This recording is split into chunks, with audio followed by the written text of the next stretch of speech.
hear that. There you go. And I'm going to share my screen.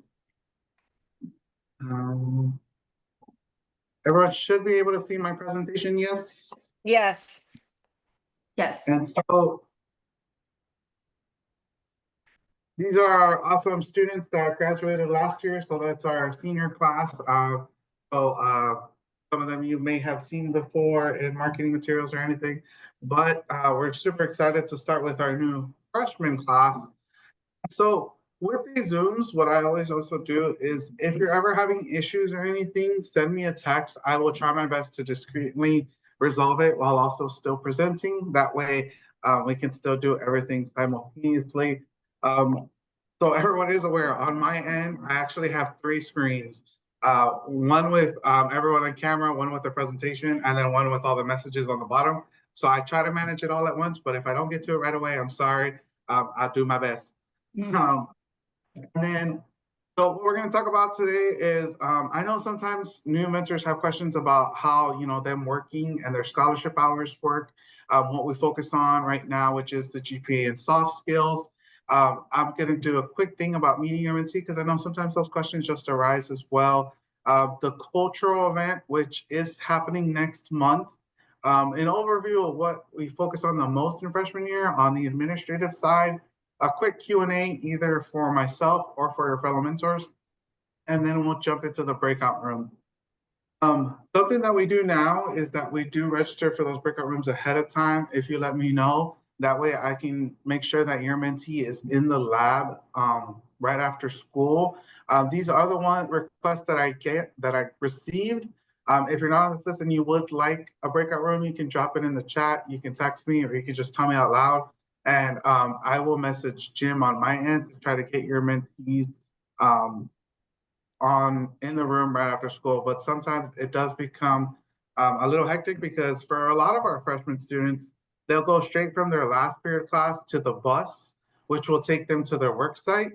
And in that little transition period, they may not check their phone. So that's why we try to get it ahead of time. Sometimes they're pretty good about it, so they will see it. But for any future Zooms, if you'd like a breakout room with your mentee afterwards, just let me know. I will put it in there just to email me or anything, and that way I can set it up ahead of time. Daniel, I have a question. Could I ask it now, or would you Yeah, go rather ahead.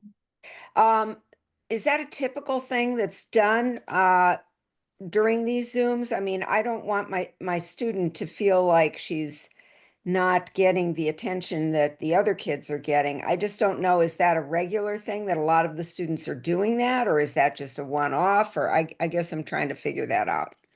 Yeah, so so everyone knows my Zooms are always shoot out the questions whenever you have them, interrupt me. I love conversation. All the students, it really depends on the mentor-mentee relationship. Some of our mentors really like doing it during the breakout Zoom session. Other mentors really prefer to do a FaceTime at a separate day and time. Or if you'd even like me to set up a Zoom specifically for you and your mentee, just send me over the day and time that you want me to set it up, and I can send you both the link. And that way you two can meet via Zoom and have your own meeting separately. It really is up to each person. The other reason we do these registrations ahead of time is we don't want too many people on the same Zoom at the same time on the students' end because they're all in the same classroom. So if they're all talking in the background, all the microphones are going to pick up what everyone is saying. Yes. And yeah, we don't want those conversations to overlap and you to have a hard time talking to them. Just to avoid that, we do the registration. We'll typically cap it about 10 students, but we haven't run into that issue before. How long do those sessions usually go? So the breakout rooms are available from 2:15 to 2:50.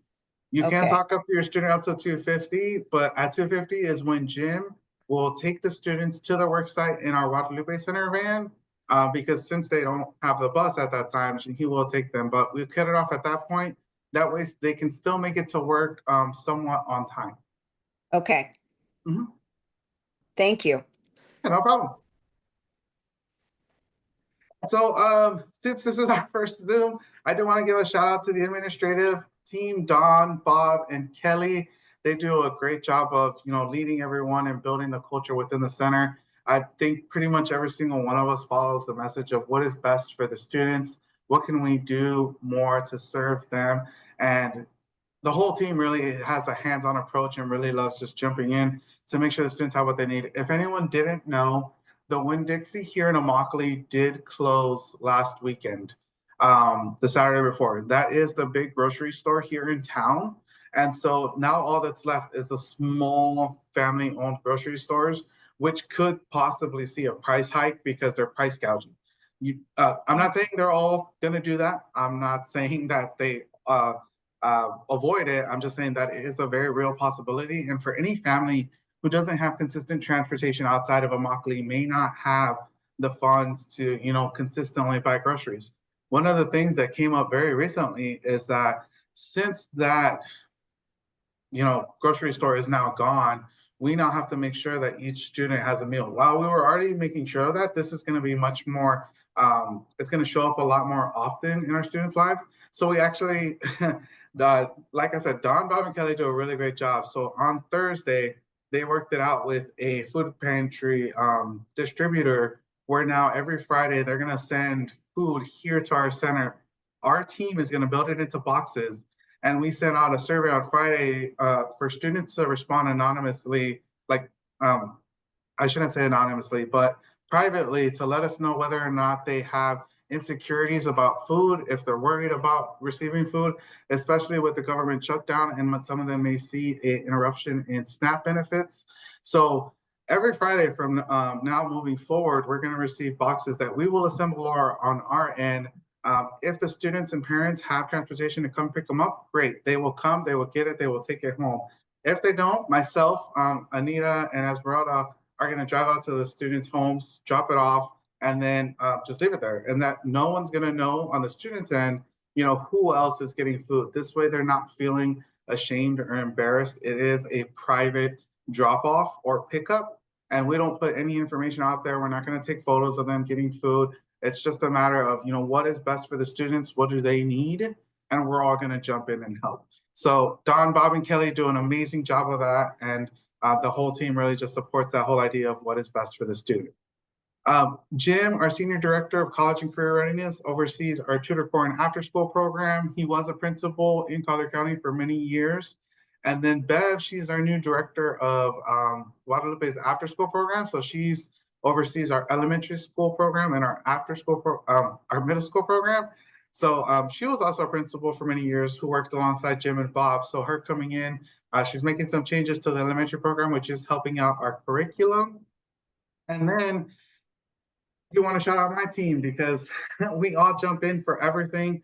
I run the high school program. Anita does help me as the assistant director, and then Esmeralda works with our sophomores and juniors. And we all, again, jump in. We have all done drop-offs, driving around students, and we're happy to do it because we want to see them succeed. Islan runs our middle school program. Jorge and Abby work with our college students. And I will add, with that food distribution too, Jorge and Abby are also including the college students. So if there's a student nearby who needs access and they let us know, we're going to make sure we find a way to get it to them or their family. We always make sure that the college students have either a meal plan or they know how to grocery shop. But something that we don't want them to feel is that being away from home, they have a meal, but what about their family? What about their parents and siblings? So if that college student tells us, hey, my family is really struggling, we're going to make sure the family gets that food, even if the college student is far away from here. Amanda and Monica are at our elementary site on the daily basis. So if you ever hear a student ask about the after school program or working with the little ones and you have some questions, I can always connect you with Amanda and Monica. I can typically answer most questions myself, but I'll also go to them just to double check anything that I give. But huge shout out to my team because they're awesome. And I think our program wouldn't be as awesome without them. With Tutor Corps, so every single one of your students works in one of our elementary schools. They tutor either a kindergarten, first, or second grade student. They have about 2 to 3 other tutors in the classroom, as well as an adult program lead. So if you haven't asked your student yet, ask them what grade they teach or tutor. Ask them who are the other tutors in their classroom and what grade are they in, because Typically, our freshmen will be paired with a senior or a junior so that they can learn from them how to be in the classroom, and then ask them about their program lead. Who is the teacher that is in the classroom? Our program leads can be a certified teacher. They can also be an adult who works with the school system. They might also be a college student of ours who still wants to work because they're in the area. It might also be just another adult worker. This way you can kind of envision what they have, in that classroom outside of school, because they're spending about 3 hours a day. And then ask them how many students they tutor, because some of them may have a small classroom of 15 to 20. Some of them might have a bigger one from like 25 to 27. And what's really great about them is that these students may have previously been in the after school program. So if you haven't asked your student yet, ask them, were they in the kindergarten, first grade, or second grade after school program with Guadalupe? Were they in our early childhood program? Were they in any other after school programs growing up, either in elementary school or middle school? Some of your students may have been in our middle school program that just started last year, and they're now our freshmen. Every hour that they work in that after school program is a part-time job. It is directly deposited into their bank account every 2 weeks. We don't know what the students do with it. That is completely up to them. Some of them may help their family out with bills. Some of them might spend it on themselves. Some might buy food or snacks. Some might buy clothes. Others might save it because they want to use it later on. Biggest probably purchase from students is typically food. So they'll start buying more fast food because now they actually have an income. But we don't tell the students what to do with it. That is up to them. And we will see that students have that variety. I wouldn't tell you, ask your student, what do they do with their money? I would say, hey, are you saving a small portion of your paycheck so that you can use it in case of emergency? That's okay. What we always encourage our students to do is participate in extracurriculars. We don't tell them to overload themselves, but freshman year is a great chance for them to try out different things, new activities, new clubs, new sports possibly. But there are so many at the high school that really any student can be a part of. The biggest ones by far are the Immokalee High School Marching Band. I would say probably about half of our students are in the marching band and play an instrument. So definitely ask your student, are they in band? Do they play an instrument? If so, which one? The next biggest one is called Beta. It is not a very big national one, but it's called Beta, which stands for Better Education Through Achievement. They actually do a lot of volunteer service in the community. They help out at different sporting events with the high school. They help out local organizations with different activities. And what they'll also do is that they also complete kind of competitions where they go to either, typically when it's at the state level, they go to Orlando, where they will do a talent performance. They will do a campaign performance for, the state representative, for president, vice president, secretary, and treasurer. And they will also have small performances such as scrapbook or academics. And our Beta Club at Immokalee High School regularly performs at the state level and then heads to nationals.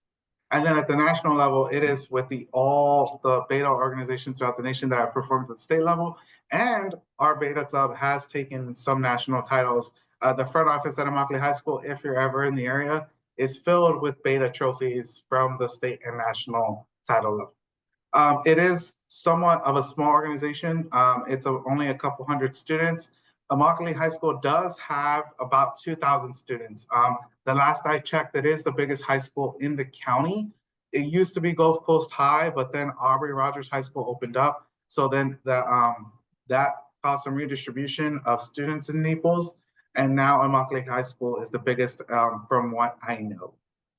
So definitely ask your student, are they involved in anything? Do they plan on getting involved with anything? This is really the year for them to test out different things, get a feel for what it's like to go to school, go to work in our after school program, and be a part of a club, so that next year they can start working on becoming leaders in those clubs.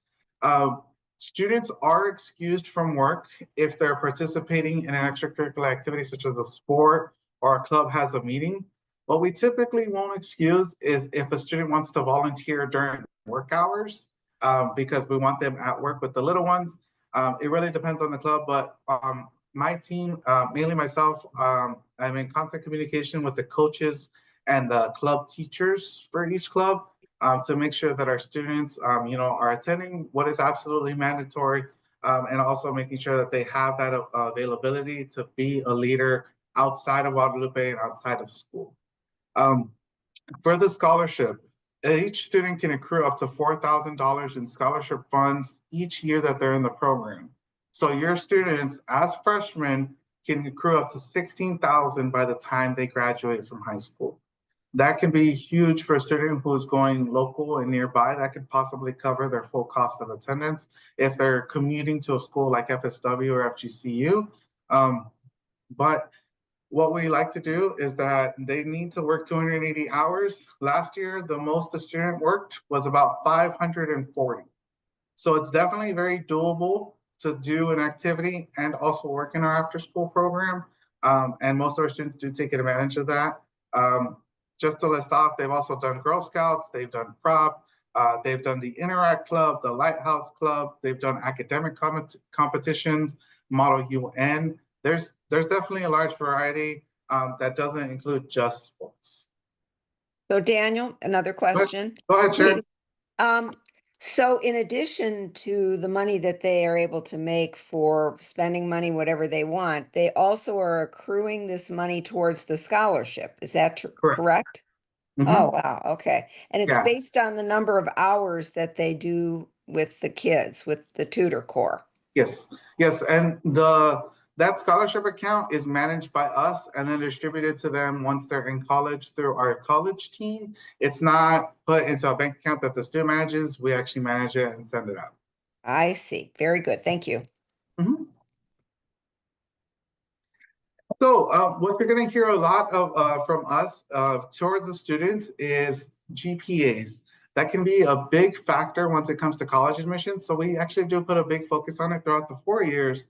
But the biggest focus definitely is freshman year. We want them to start off on the right foot. And it can be very difficult transitioning from middle school to high school, doing the work after school, and then also participating in clubs. So a lot of what we do is to make sure that the students are still doing well in school. They have what's called an unweighted GPA and weighted GPA, and I will show you in the next slide how it kind of scales out. But a student gets more points for having ACE, AP, honors, or dual enrollment courses. Your students may have an ACE, AP, or honors course. They will first be eligible for dual enrollment courses once they're sophomores. And so the GPA that they have is weighted on a 4.0 scale, but they can possibly get higher than a 4.0 when you factor in that weighted GPA. So for each honors or Cambridge pre-ACE course, they get an extra 0.02 in their GPA. And then when you factor in AP, dual enrollment, and ACE courses, they could possibly get a 0.04 bump. So out of that 4.0, I actually had a student last year who graduated with a 5.99 GPA. She actually got her AA before she graduated high school. I told her she blew it out of the water completely, and she was number 2 in her class for the longest. And then at the very end, she really wanted that valedictorian title, so she took an online course on top of all her normal courses, so she could get that last bump and get that 5.99. And then at the end, she's like, I'm just sad I didn't get a 6.0. I'm like, I can't, I don't know what to tell you. But these students are doing these courses consistently, so they definitely get extra boosts. And we do encourage them to take them, but we also tell them not to overload themselves. We don't want them to take every course imaginable just because it's an option, because we don't want them to end up burning out early or having struggles. Maybe something may come into play at home and they can't handle such rigorous course load, and that it does happen. And we want them to make sure that they can handle everything that is coming their way. If they're ever struggling with courses, we tell them to just ask for help, to let us know, because it can be scary. If there's one lesson we want them to walk away with from us is it's okay to ask for help. No one gets where they're at just alone. So we tell them, ask, talk about it. Don't shy away from it. Don't hide from it. And it can be hard for them because they may have been the top performers for the longest, and all of a sudden now they're struggling. That is what a lot of our students will see that first year in college, because all of a sudden they're not the top performers in the school, they're struggling with classes. And if we can teach them that lesson now, they'll do so much better that first year of college when they hit that calculus course or chemistry course, that they're in a lab with like 200, 300 kids, and they're terrified of the fact that they got a C on something. We want them to be able to ask for help. If that's the only thing I teach them, I want to teach them that. It can be tough, but most of our students can handle it. And again, if they're ever struggling, if you ever feel like maybe they're having a hard time, let me know. And that way I can go with Esmeralda and Jim and Anita. We won't all tackle them at once. Let me rephrase that. Myself and their coordinator will go out to see what's going on. Maybe it's that they're struggling with the material. I will say struggling with the material is the least given response as to why one of our students is struggling. Typically, it's because of issues that are happening at home. Maybe it's parents' fear of ICE in the community. Maybe it's that they don't have enough food. Maybe it's that they're struggling with the light and water bills. Those are much more common responses to us than, struggling with the material. That is when our community resources will step up to help the student find what it is that's been lacking. We will never put that out there to anyone, say this student struggled with this. No one should know that, because we don't want them to feel ashamed or embarrassed or anything. So like I said, with the food distributions, we keep that discreet to ourselves. If you ever have a feeling your student's struggling with something, let me know. And then on my end, if we find out on our end that your student is struggling with something, I will give you a call and say, hey, so-and-so is struggling with this. Just a heads up, this is what we're doing. This is the resources we're connecting them with. This is how we're gonna move forward. Please talk to them about such topic. Or maybe I'll say, hey, they really don't want anyone to know, but I wanna make sure you're aware, but don't bring that up to them. So we do approach that with each mentee individually, because we wanna make sure they have what they need. So with all of that, what we really found over the last few years is that our tutor course students, we want them to start off right. So we built actually a curriculum for freshman year where we are working specifically on soft skills. So over the course of this school year, we're going to hit these topics more than anything. Time management, goal setting, communication, etiquette, attitude, professionalism, character, critical thinking, appearance and self-care, and leadership. The one thing, that I talk about more than anything with our students is communication, asking for help, talking to people. I always say to mentors, you got to remember, sometimes they're teenagers. Sometimes they may not respond to an email or a text, or maybe they're not really sharing that much. They're they're teenagers. Yeah. If you're a parent, you probably know that already. Myself being in this role, I would never have imagined being responsible for 130 of them. I will say it definitely keeps things interesting. But all of our kids really try their best, and they, we try to get them to talk and open up. At the very beginning, right now as freshmen, not many of them have said much. Some of you may have a student who has no problem sharing everything completely, but that's very rare from what I've seen. There are benefits for our program where we really try to help them learn all of these topics, so that by the time next year comes around as sophomores, they feel a little bit more like a young professional. Some of our students who participated in our Middle School Rise program actually got some of this last year. So they've actually come a very long way up to this point. But we're still going to keep working on these. Time management can definitely be crucial for our students, because again, they're doing so much outside of school that it can really impact their school, their attendance, and everything that they're doing. If there's ever anything where, you see that a student is struggling with something, that time management comes key. One of the biggest reasons we've seen that a student doesn't have time for something is because maybe they're at home helping take care of the younger siblings. Maybe they're with their parents helping translate things at appointments. Maybe they're, there are occasions where we've had students take on a second job on top of our job because the family needs help with finances or whatever it might be at home. That is where we'll try to, talk to the student about everything that they're doing and, trying to find, what we can do to help. Daniel, Most of another our, question. Sorry. go ahead, Sharon.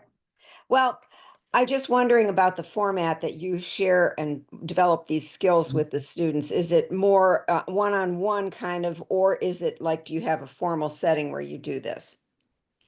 So the lab that the students are headed to after school today to jump into the breakout rooms, that's a classroom that we lease every day after school, and our freshmen specifically meet on Mondays. And that's where Jim will give a presentation to them about one of these topics. Okay. So when he talked about time management, he shared about the Google Calendar that they all have access to, as well as their personal calendar on their phone so that they can better track assignments, homeworks, and things like that. He also talked about communication and emails and etiquette in emails. So it's kind of like a classroom. And if we see that a student is struggling in one topic in particular, we will actually go out to find that student individually to have a one-on-one coaching session with them. Sure. Okay. Mhm. Thanks. Yeah.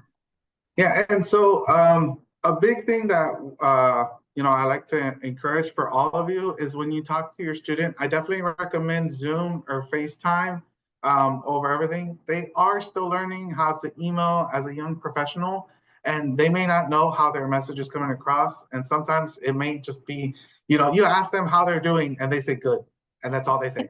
So when you talk to them on Zoom or FaceTime, what I do is when I ask them how they're doing and they say good, I say, I know you know more words than that. So you're gonna tell me more about how you're doing. And I'm pretty sure each one of the students has gotten that message from me at least once. But it definitely helps to, ask them more open-ended questions so that they can share more.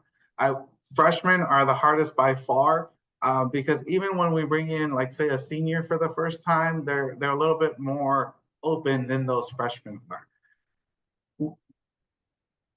So when you're meeting with your mentee, again, I encourage Zoom and FaceTime. If maybe your student doesn't have an iPhone or maybe you don't and you need a Zoom, just shoot me over an email and tell me the day and time. And as long as our Zoom is available, I am happy to make that for you. And it's just on my end, I'll create it so that on your end, all you have is a link that you need to follow, and the student just needs to follow that link and you'll see each other. I do like to cover this at the very beginning for everyone, just for my sake. When you're going on an outing, again, we do tell mentors not to have a one-on-one meeting in a private setting. So if, say, you're inviting your student into your home, or maybe you're driving them to where you would like to take them, tell your mentee to bring a friend, bring a sibling, bring someone alongside them, and then you as well bring someone. If you're meeting in a public setting, that is okay to have a one-on-one. Say you invited them to lunch at, say, McDonald's. When you're inviting your student out to lunch and you want to know, you're curious as to where to eat, ask them. They will not mind sharing at all. Some of them may pick McDonald's, some are going to pick Culver, some are going to pick Rib City. Those are typically the only three I've seen students pick here in Immokalee. But they'll pick where they're most comfortable, and the fact that they got to choose it will help them open up a little bit more. But when you meet them in that public setting, that's okay to have a one-on-one because you're in that public setting. If, as, say, mentors, you want to meet up with other mentors and you want to, go on a gathering out together, and that way you can avoid that whole one-on-one in private setting in a car. If you'd like to connect with other mentors, you can drop it in the chat or send me a message. And after this call today, separate from the mentor Zoom recap that I send, I can share mentor contact info for people. And the reason I say separate from the Zoom recap is because anyone watching the recording who may want to get contact information for other freshmen from the mentors from the freshman class can have it as well. So our cultural event is actually next month, December 6th at 2 p.m. at Gulf Shore Playhouse. So something really cool that Gulf Shore provided us with this year is they are actually providing the student tickets. Every student in our program is covered by Gulf Shore complimentary tickets. They are also going to host us for meals at Gulf Shore Playhouse, and they'll also give a tour of their brand new facility. Oh, The very only nice. thing that on our end that we have to provide is Guadalupe is going to provide busing for the students from Immokalee out to Gulf Shore Playhouse. And then mentors, all they'll need to do is purchase their ticket. The only trouble we have with this is that I will get confirmations from everyone here and on the recording whether or not you'd like to attend this date. I will send that final number to Gulf Shore, and then they will let me know what our final price is based on the number of tickets that we've purchased. Right now, it does range from $71 to $163 per ticket. So the more we reserve, the cheaper it'll be, but that is what they let me know ahead of time. If you didn't, I will resend the invite after this Mentor Zoom. I'll send it in the form of the Mentor Zoom recap with the invite underneath, just in case you didn't get it before. These culture events, some of our students have never experienced a play before or that kind of performance before. And I won't lie, sometimes they may not be that entertaining on the students' end. They do get distracted, they don't pay attention. But there are other times, and I imagine a White Christmas is going to be one of them where it is very, very entertaining, and they're going to be locked in from the beginning. I'm excited to see how the students respond to it, but it should be a lot of fun. Go ahead, Jane. Yeah, is this performance just for the freshman class, Daniel? Yes. I mean, Yeah, it doesn't include the sophomore, junior, or senior class at Immokalee? correct. Okay.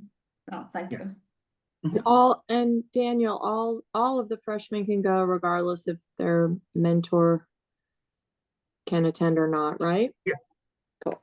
Yes, correct. So all students are going to get the chance to go. Even if you cannot attend, the student will still be able to go.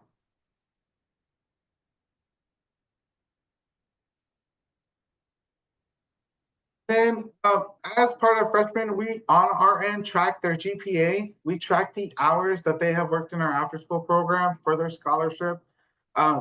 Soon enough, we're going to be asking them, to complete a survey where they're going to find out what majors they are most likely to major in once they're in college, and then how they've been doing in meeting attendance, where they've been showing up to the lab after school. Most of our freshmen have been doing well. Otherwise, I could tell you right off the bat which ones have not been showing up, but they've all been doing a good job.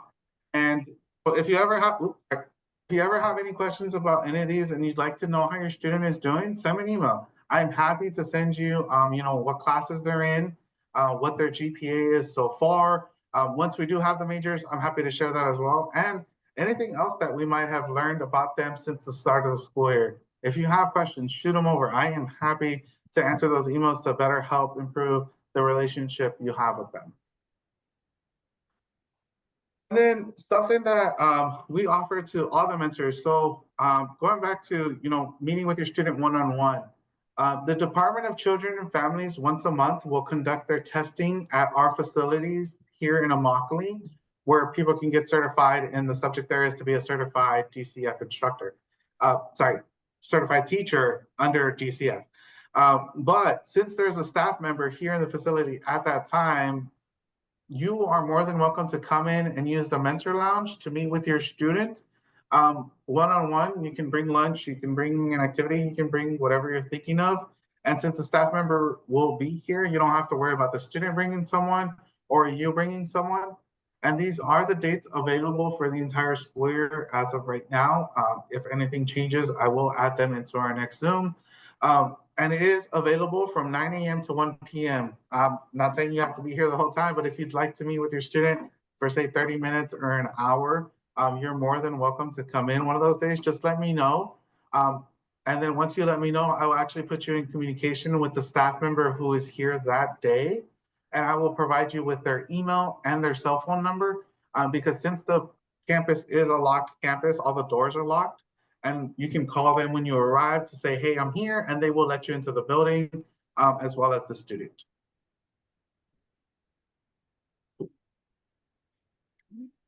So these are our events for the year. We have our culture event December 6th.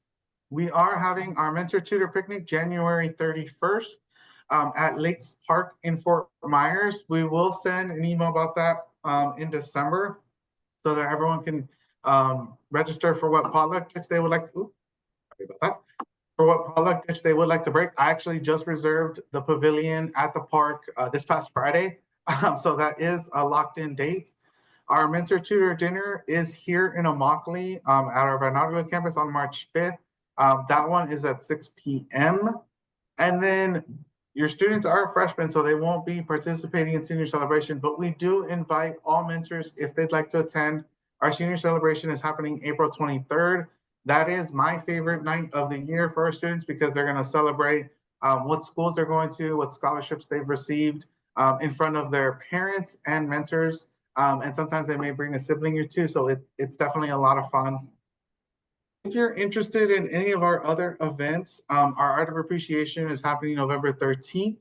Our holiday gift shop, this is where we will select 300 families from our kinder, first, and second grade program. And everyone in that family under the age of 18 will receive 3 gifts that have been donated to our center for this event. The parents will come in and shop for their kids. We say shop, but they're getting it for free. And they will, since they know their kids best, they will be able to select the 3 gifts that are most applicable to their child. We do get volunteers from the area to either help sort gifts or help distribute or help on the day of with the whole process. So if you're interested in it at all, you will be getting invites. If you haven't gotten anything, let me know, but it's definitely a really great event. Our annual gala is January 16th, and then our annual Buddy Day is February 16th.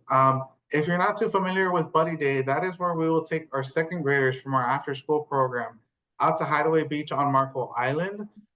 It is President's Day, so there's no school. We're not taking them out of school to take them to the beach. It's President's Day, so we take about 200 out to Hideaway Beach. They'll participate in activities such as shell finding in the sand. They'll perform games with the local YMCA. And they've also done meals, they've done coloring, they've done arts and crafts, and they are paired with an adult buddy who will take them to each station. Last year was definitely a lot of fun. The kids were tied in between finding seashells and the chicken tenders that they got as their favorite. So the kids definitely have a lot of fun with it. But we will be emailing probably in January asking for volunteers if you haven't done it before. Are there any questions? Oh, let's see.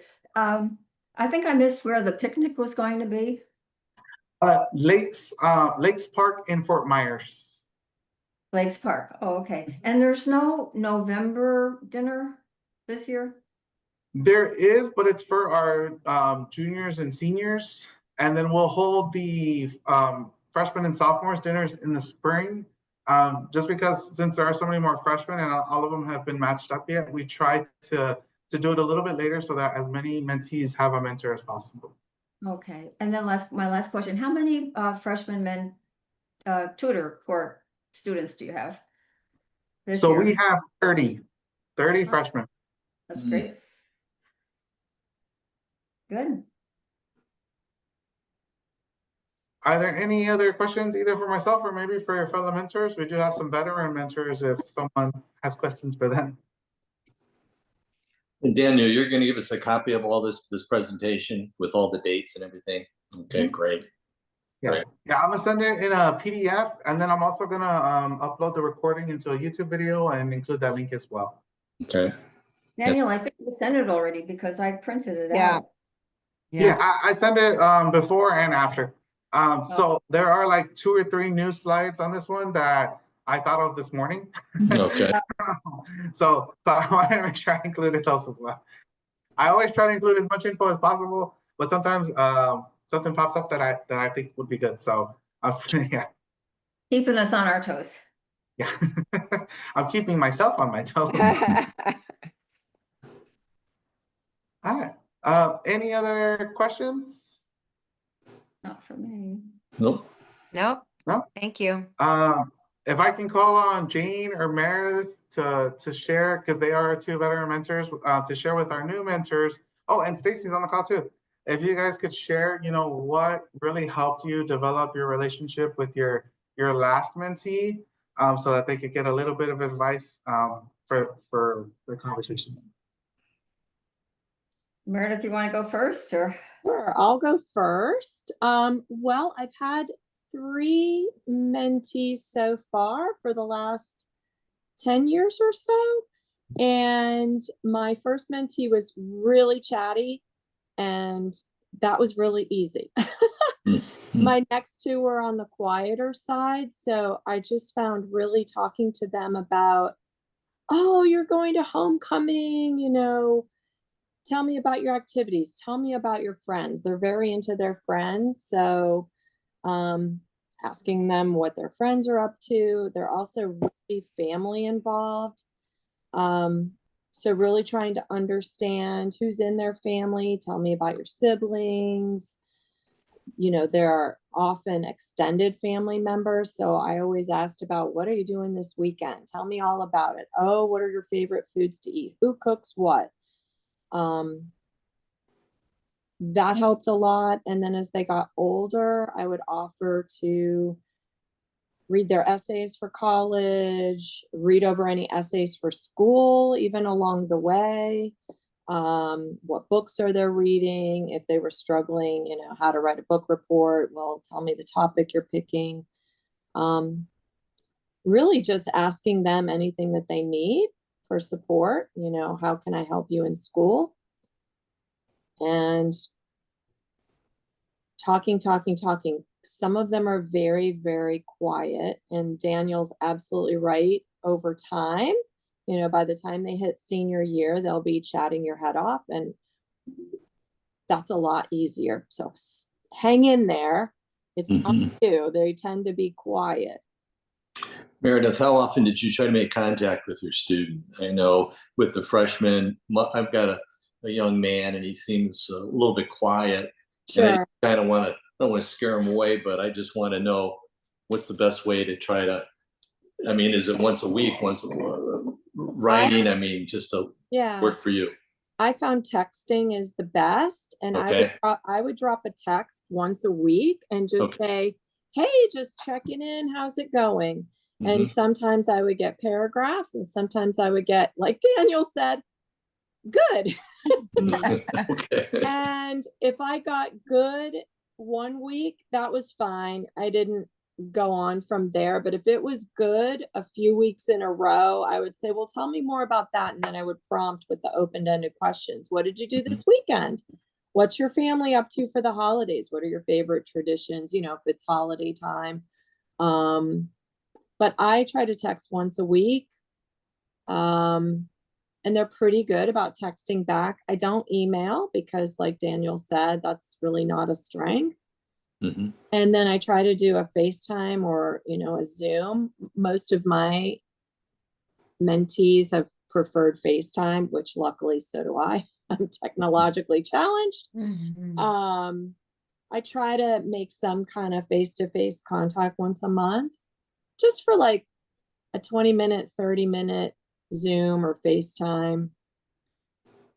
It's always interesting too, because with all of my mentees, their siblings would come in. Who are you talking to? Who's that? Hi, mom, dad, grandma, brothers, sisters. So it's kind of cute. You kind of get to see their environment and who's interested in what they're doing. That's great. Well, thanks for sharing that. That's helpful. Thanks, Meredith. Yeah. Meredith, I think you covered everything. I use all forms of communication. We started off with the telephone call. I remember my first call with my mentee I was out in California. And so I was kind of telling her where I was and what I was seeing, and then, asking about what was going on in her life and some of her classes. She was taking junior ROTC, and she was talking about I guess a leadership class that she was in, and decision bubbles. She was saying they were just teaching them about decision bubbles.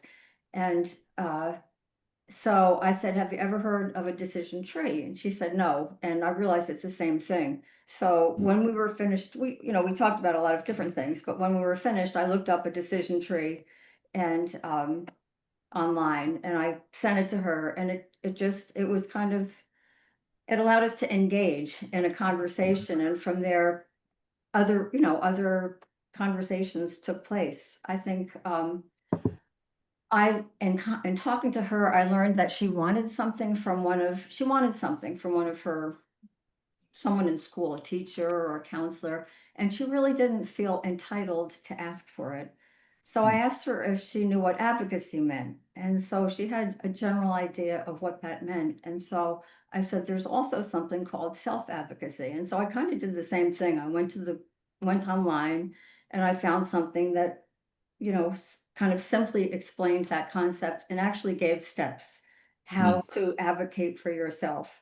And I sent that to her and we talked about it, and she utilized it for the situation she was involved in. And she told me she was actually very scared when she went to this counselor's door, but she did it. And I was just so proud, really, that she took that step. And, the relationship just blossomed. I went out there on her Christmas break and I asked her to bring a friend, or she had a twin, whoever she wanted to bring, and we were going to go out for a picnic. So I brought out picnic food and we went out to Lake Trafford.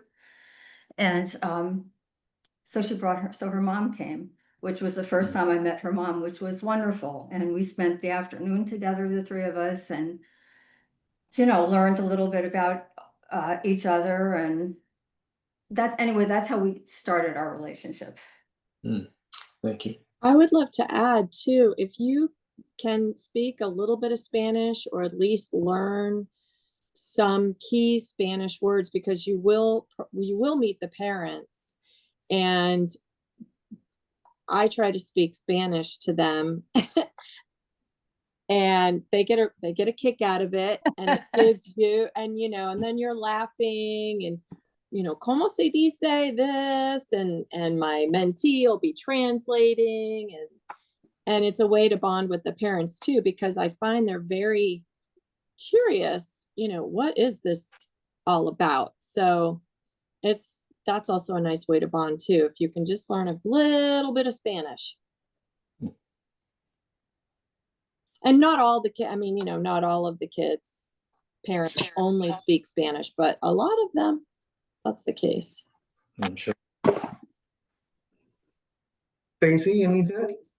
Oh no, they were pretty much covering everything that I had too. I mean, we set up times, and I think for me, I always make sure that the student helps me understand what their schedule is like, because maybe they have not just tutor corps, but maybe they have an additional job, or maybe they're supposed to be looking after their siblings on certain days, or maybe they've got some school activities. So we look at, okay, what day would work best to have those one-on-one conversations. And my new mentee, man, she's already chatting up a storm on my text messages, and we had a FaceTime call last week, and she's just the sweetest thing, Daniel. So I'm super excited. I'm super excited too. My mentee is Lucinda, and she is chat too. It's so fun when you get a talker. Yeah, Meredith and Stacy, your mentees are actually friends. So if you guys Good. Okay. Good to What's know. your mentee's name, Stacy? Mine is Aria. Aria. Okay. Well, mine's Lucinda. Okay, great. Okay. I would say when you have a chatter, it's definitely way easier. And I think when the kids are not chatters, I'm not thinking it's bad, but it's definitely more rewarding once they do become a chatter. And it does take time. It does feel sometimes like you're pulling teeth, but once you get there, oh my gosh, it's so rewarding. Right. Mine was and something that developed. Totally. And when you do get to the end of this with one that is not a chatter, and they are just, I got the sweetest note on senior night. I was like, I had no idea the impact. So it's very, very rewarding. You're going to love it. Sure. Yeah, and I'll just finish off with one thing. I know Jim is helping the students jump onto the Zoom. They are freshmen, so it's going to take them a sec because they haven't done this before. But I did send them the link, and he's helping them do that. But each one of your students definitely has a story. Anita and I put a lot of focus into our seniors because, they're working on college applications and FAFSA and everything. And this past Saturday was actually the priority deadline for a lot of the Florida schools. So we were here on Saturday. We started at like 9 in the morning until like 2 in the afternoon. And over the last few months, we've been working on with each of them on their senior essays, resumes, and there's so much in that essay that they talk about that you don't realize has been going on the last few years. One student talked about how he was working at a grocery store on top of his work with Tutor Core before he even started the program. There was another who talked about how she was placed into foster care for a year or two, and she really didn't talk about it because she didn't want others to know. There are others who talked about the fact that they were terrified of speaking to new people to the point where they felt they were having a panic attack. So each one of your students has a story like that. And while I can't get it, I can't get a senior out of them yet, I gotta wait a few years for that. The moment you see that, I think you guys will really see how much they've grown and how far they've come. I would definitely ask your students, what has changed the most from last year as 8th graders in middle school to this year as high school freshmen? Because this is where, they're going to be more responsible for themselves. They're going to feel a little bit more like adults. And for some of them, that may include changes in demeanor and personality and attitude and how they approach things. Ask them, how do they feel they've changed in just that 1 year from last year to this year? Maybe your student will say they don't think they've changed at all, but they also won't realize themselves, how much more responsible they've become with the fact that they are now working in an after-school program with a job that is preparing them for college on top of what they normally do. And, you can ask them, what are their friends up to? Because for our seniors, we've been pushing them so hard for so long and they finished everything. And then we ask them, how are your friends doing? And they're like, well, they haven't even started their essay and already hit submit. And it's like, yes, that's how much you've done. And that's something you can gauge with your freshmen as well. What are your friends up to? What are they doing? If you feel like your student might have some friends who are not a good influence, let me know. Because that is something we do always talk about as well. But you can also see, if their friends are up to something, they'll probably try it out themselves. We have one after school site, Highlands, where a lot of the kids play sports to the point where the students who we never imagined playing sports are now trying out for teams because they want to be like their friends. And so, that growth happens really quick. Usually it's because of friends, but it can happen really quick. It can be monumental, and they themselves won't realize how much has changed until they really sit down to think about it. So definitely ask your student, how much do you feel has changed since last year? I know Jim is helping them, but this is the end of my piece. So you are going to hear the message recording stop.